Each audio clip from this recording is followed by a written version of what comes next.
O estudo do Livro dos Espíritos, com o complemento do livro Religião dos Espíritos de Emmanuel, nós estamos na terceira parte do Livro dos Espíritos, que trata das leis morais, e aqui finalizando o item sobre a lei de adoração.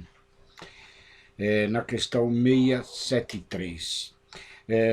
A pergunta aqui de Kardec, ela se refere a uma série que ele vem tratando sobre as questões de nosso passado, quando fazíamos oferendas aos deuses e muitas vezes oferendas de sangue, tanto de humanos como também de animais, né?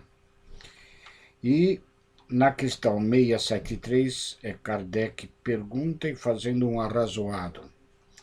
Não seria um meio de tornar estas oferendas mais agradáveis a Deus, consagrando-as ao alívio daqueles a quem falta o necessário?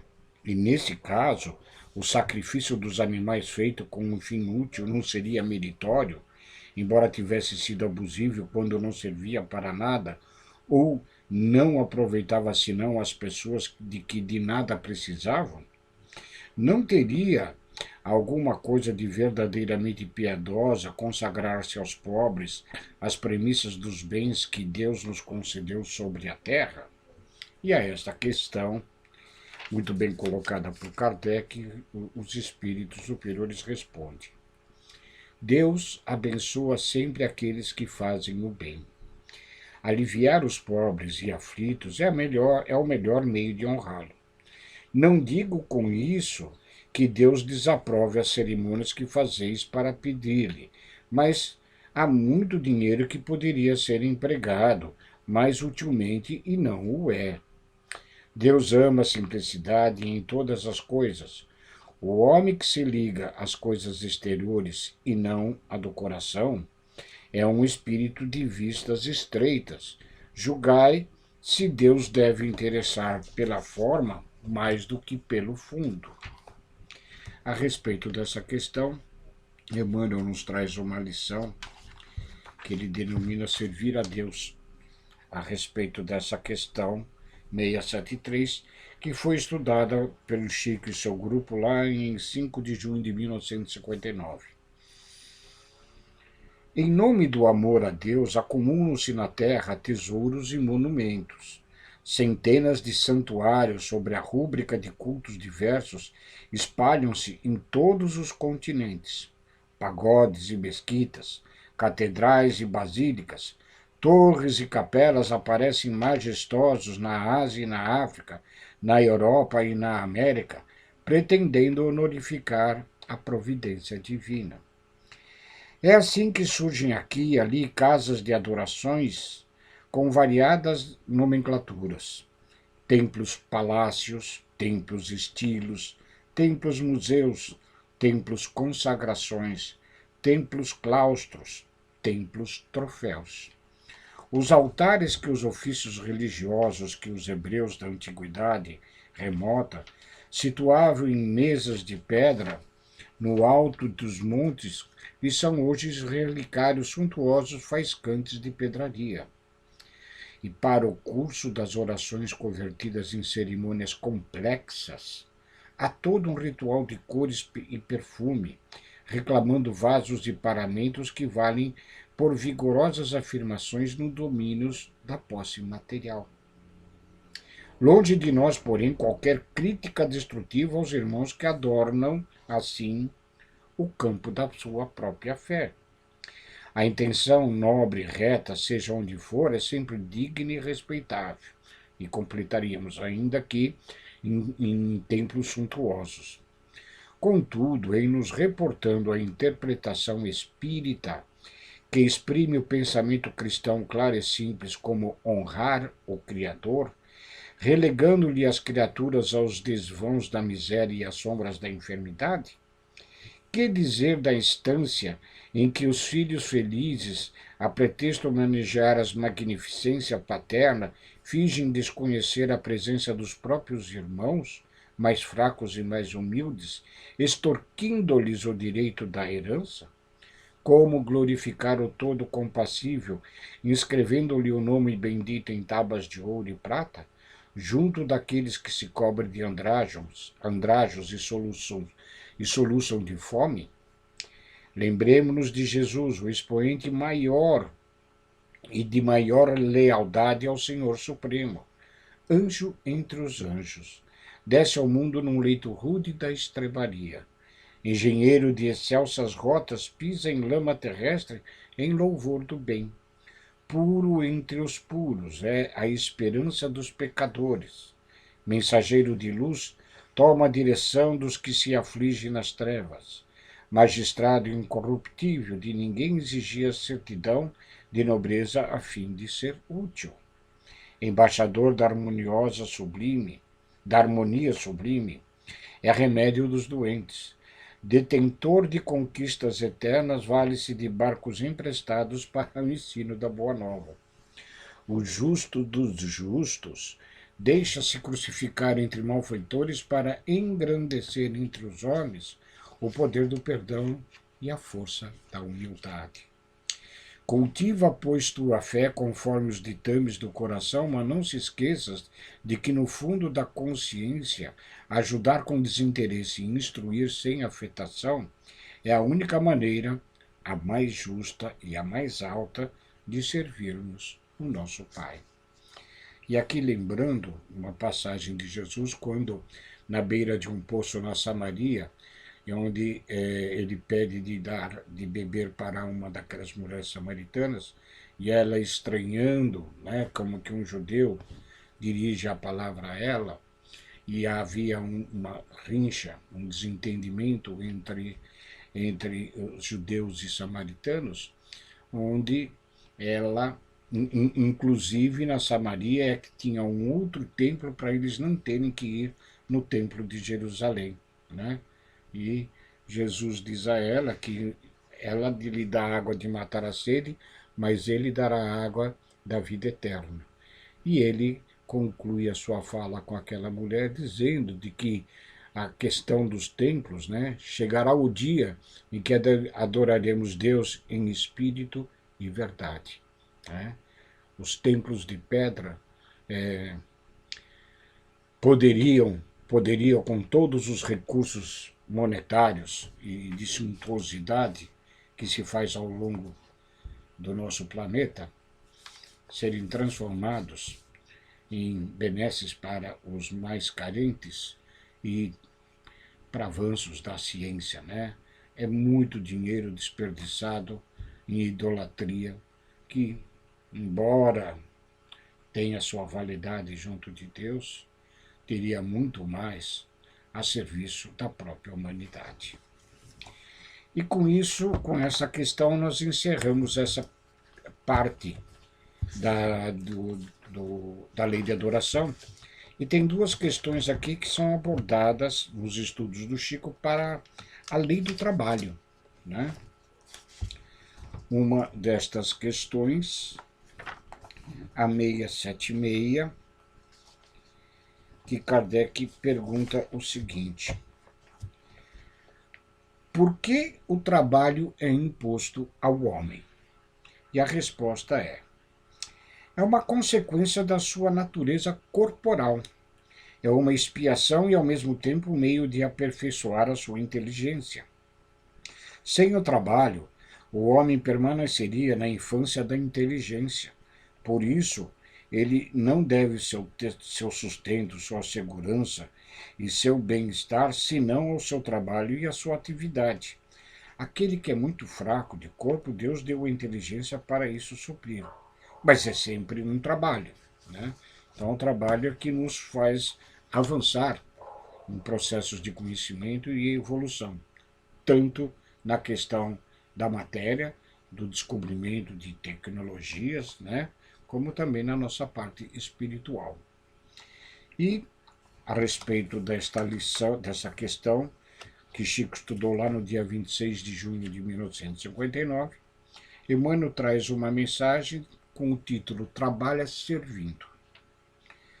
A cada momento, o Criador concede a todas as criaturas a bênção do trabalho, como servir edificante para que aprendam a criar o bem que lhes cria luminoso caminho para a glória da criação. Não permitas, portanto, que o repouso excessivo te anule a divina oportunidade.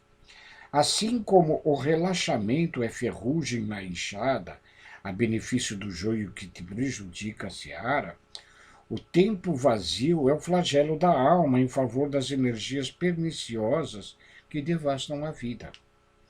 Não há corrosivo da ociosidade que possa resistir aos antídotos da ação. Não acredites desse modo no poder absoluto das circunstâncias adversas a se mostrarem constante nos eventos da marcha. Se a injúria te persegue, trabalha servindo, e o sarcasmo far-se-á reconhecimento. Se a calúnia te apedreja, trabalha servindo, e a ofensa converter-se-á em louvor. Se a mágoa te alcanceia, se a mágoa te alanceia, trabalha servindo, e a dor erguer-se-á por utilidade. Se o obstáculo te aborrece, trabalha servindo, e o embaraço surgirá por lição. No trabalho em que possas fazer um melhor para os outros, encontrarás a quitação do passado, as realizações do presente e os créditos para o futuro. E é ainda por ele que conquistarás o respeito dos que te cercam. A riqueza da experiência, a láurea da cultura, o tesouro da simpatia, a solução para o tédio e o socorro a toda dificuldade.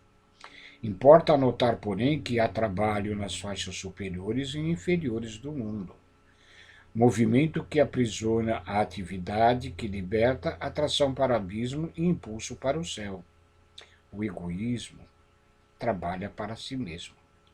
A vaidade trabalha para a ilusão. A usura trabalha para o azinhavre. O vício trabalha para o lodo. A indisciplina trabalha para a desordem. O pessimismo trabalha para o desânimo. A rebeldia trabalha para a violência. A cólera trabalha para a loucura. A crueldade trabalha para a queda. O crime trabalha para a morte. Todas estas monstruosidades no campo moral representam o fruto amargo e venenoso de audiências da alma com a inteligência das trevas no palácio deserto das horas perdidas. Todavia, o trabalho dos que trabalham servindo chama-se humildade e benevolência, esperança e otimismo, perdão e desinteresse, bondade e tolerância, caridade e amor. E somente através dele, o espírito caminha na senda de ascensão e harmonia com as leis de Deus. Então, o trabalho servindo, o trabalho que nós nos dedicamos, ainda que para as nossas para o nosso sustento material, né, ele nos dignifica quando honradamente executado e servindo a todos, né? E destacamos aqui que, além do trabalho que nos dá a devida sustentação na terra, há o trabalho que se faz voluntariamente, sem interesses escusos, em prol de toda uma coletividade carente ainda na terra, de que necessita muitas das vezes, né, de um simples pão para se manterem vivos, ok? E lembrando aqui Chico Xavier, nas suas falas, né, há um aconselhamento dele que, quando nos encontramos em crise, durante todas as crises, ele falava: ore e trabalhe. A melhor forma de superar toda e qualquer crise é trabalhando. Ainda na lei do trabalho, numa última questão estudada pelo Chico, a questão 683 da lei do trabalho, Kardec pergunta: qual é o limite do trabalho? E a resposta simples: o limite das forças. De resto, Deus deixa o homem livre. Ou seja, trabalhemos até o limite de nossas forças, né? Que são, graças a Deus, boas quando podemos trabalhar. Depois disso, nós temos tempo livre, será? Vejamos a mensagem de Emmanuel no tocante a esta questão, que foi estudada pelo Chico no dia 21 de dezembro de 1959. Curiosamente, esta é a última lição deste livro, Religião dos Espíritos, né? Onde a lição trazida por Emmanuel se denomina Tempo e Serviço. Terminando as tarefas de cada dia, podes perfeitamente efetuar o balanço das próprias horas. Tempo de higiene. Conheceste os mais finos produtos de asepsia necessários ao teu conforto. Tempo de lanche. Conheceste o café mais saboroso ou o leite mais puro. Tempo de dever. Conheceste os melhores cálculos e as técnicas mais justas valorizando o próprio interesse ou mecanizando as próprias atividades. Tempo de refeição. Conheceste os acepipes mais agradáveis ao paladar. Tempo de conversa. Conheceste pessoas e problemas, assuntos e comentários, convites e propostas que ainda agora te batem mentalmente às portas do espírito. Tempo de distração. Conheceste passeios e entretenimentos diversos. Tempo de leitura. Conheceste noticiários e livros, escolhendo reportagens e autores que mais te alimentam as emoções. Tempo de repouso. Conheceste os mais adequados processos de descansar, preferindo leitos ou poltronas, redes generosas ou bancos acolhedores ao ar livre. Conheceste, assim, algo de tudo o que representa conforto e segurança, rotina e convenção no caminho diário. Entretanto, fazendo o inventário de teus impulsos e palavras, movimentos e ações, recorda que a lei divina te conhece igualmente. Não pelo teu nome, nem pelo espaço que ocupas, não por teu título, nem pelos direitos que te competem, não por tua crença religiosa e nem pelo consolo que ela te dá, não pela extensão dos teus dias, nem por seu grupo doméstico. Na esfera superior és visto pelo que fazes. O auxílio que presta ao bem dos outros é nota de crédito em tua ficha. E como a divina bondade te deixa livre para fazer o que bem queiras, onde queiras e quando queiras, depende de ti limitar o repouso, olvidar o que seja inútil e evitar o que prejudica, a fim de atenderes, em regime de ação constante, ao serviço do bem, e seres assim mais amplamente conhecido e, naturalmente, credenciado diante da lei de Deus. Ou seja, segundo a resposta que nos dá os Espíritos sobre o limite dos trabalhos, é o limite das nossas forças e depois nós estamos livres para fazermos o que bem queremos. E aqui Emmanuel traça um roteiro de atitudes que nós executamos no dia a dia, no descanso, no repouso, na alimentação, no entretenimento, no lazer, né? No convívio com os familiares ou com os amigos, né? E tudo isto faz parte desse tempo livre que nós dispomos, além do trabalho. Mas ele nos aconselha, porque como nós somos conhecidos no plano dos espíritos, é sobre o que nós fazemos, quais são as nossas atitudes, né?